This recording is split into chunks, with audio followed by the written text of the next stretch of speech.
আগের পার্টে তো তোমরা দেখেইছো নায়িকা পিঙ্ক সামার সেল থেকে আমি বেশ কিছু প্রোডাক্ট পারচেস করেছিলাম আর তোমাদেরকে বলেছিলাম এগুলো ছিল আমার রিটার্ন গিফট। সো চলো এখন তোমাদের সাথে শেয়ার করি ওই প্রোডাক্টগুলো আমার কিসের রিটার্ন গিফট ছিল। ওই প্রোডাক্টগুলো ছিল আমার মাদার্স ডে রিটার্ন গিফট। আমার মা আমাকে মাদার্স ডেতে ওগুলো দিয়েছিল। আর এখন আমি তোমাদের সাথে যে ক্লেয়ারটা শেয়ার করছি এটাই আমি আমার মাকে গিফট করেছিলাম। আমি বরাবরই নিজের হাতে কিছু বানিয়ে দেওয়ার চেষ্টা করি, আর হাতে সময় থাকলে তো আমি সেটাই করি। আমার হাতে সময়ও ছিল আর বাড়িতে আমার এই এয়ার ড্রাই ক্লেটাও ছিল, তাই ভাবলাম এটা দিয়ে কিছু একটা করার চেষ্টা করি।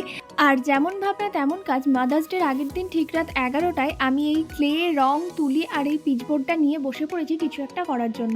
আমি এরকম ভিডিও ইনস্টাগ্রামে দেখেছিলাম আর সেখান থেকে একটা আইডিয়া নিয়ে নিজের মতো করে করার চেষ্টা করেছিলাম। আর আমার মা না এটাতেই অনেক খুশি হয়েছিল, আর এর জন্যই হয়তো বলে মায়েরা অল্পেতেই খুশি। তো চলো এটাই হচ্ছে ফাইনাল লুক। তোমাদের কেমন লাগলো সেটা অবশ্যই কমেন্ট করে জানিও, আর ভালো লাগলে অবশ্যই একটা লাইক আর চ্যানেলটিকে সাবস্ক্রাইব করে পাশে থেকো। দেখা হচ্ছে পরের ভিডিওতে, বাই।